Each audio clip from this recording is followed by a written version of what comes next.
Bienvenue à tous. Alors, on vous a déjà probablement posé la question en entretien de savoir si vous êtes capable de travailler sous pression.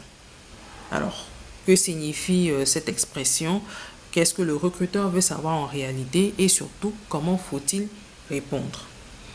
Donc, déjà, la capacité à travailler sous pression va signifier que vous, en tant que collaborateur, vous serez toujours capable d'effectuer vos tâches professionnelles correctement, même en présence de stress. Et ces facteurs de stress-là peuvent être causés par des circonstances imprévues, des variables incontrôlables de l'environnement, et telles que des délais serrés, un surcroît d'activité, un surcroît de demandes à traiter, etc.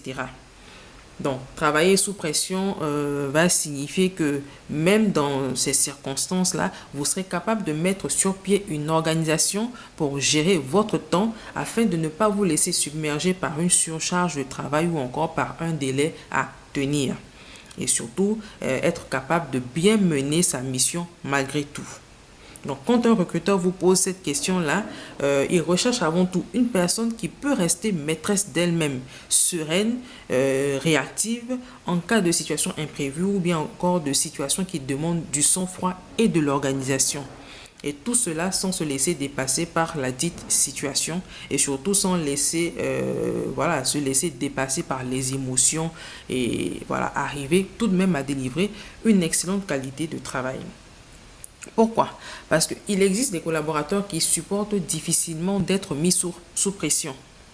Et dans ces circonstances-là, ils peuvent avoir des réactions physiques, voire émotionnelles fortes, et qui, si elles ne sont pas maîtrisées, peuvent à la fin retarder le travail de toute l'équipe.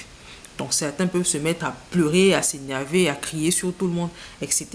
Et il faut savoir que dans certains métiers, si vous n'arrivez pas à supporter la pression, ça va être difficile pour vous d'évoluer. Donc, lorsqu'on vous pose cette question-là, il faudra, au travers d'exemples concrets et précis, montrer que dans vos missions, vous avez eu à gérer effectivement des situations en étant sous une certaine pression avec brio et que vous avez délivré en temps et en qualité le travail qui a été demandé. Par exemple, vous pouvez dire que votre N+1 s'est absenté pendant une certaine période alors qu'il fallait finaliser un projet. Et vous avez dû prendre en charge le service en plus de votre propre tâche, dynamiser, superviser l'équipe. Et à la fin, vous avez pu délivrer le travail dans les délais impartis.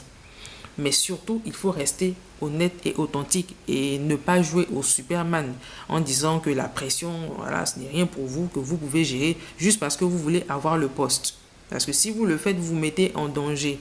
Parce qu'on va vous mettre à l'épreuve. Et dans ces circonstances-là, il y en a qui fuient en une semaine ou encore en moins d'un mois. Okay? Donc, pour terminer avec mon avis là-dessus, c'est que le stress, il est vraiment inhérent à toute activité, à tout métier, à condition toutefois qu'il soit quand même mitigé. Et pour cela, je vais m'adresser aux managers, aux directions d'entreprise. Des collaborateurs constamment mis sous pression de janvier à décembre, ce n'est pas tenable à long terme, même pour le plus motivé d'entre eux. Donc, en pratique, il peut y avoir des périodes de forte pression, des périodes de hausse d'activité, ce qui est tout à fait normal, mais il faut veiller à ce que ces périodes-là ne s'éternisent pas grâce à une bonne organisation en amont.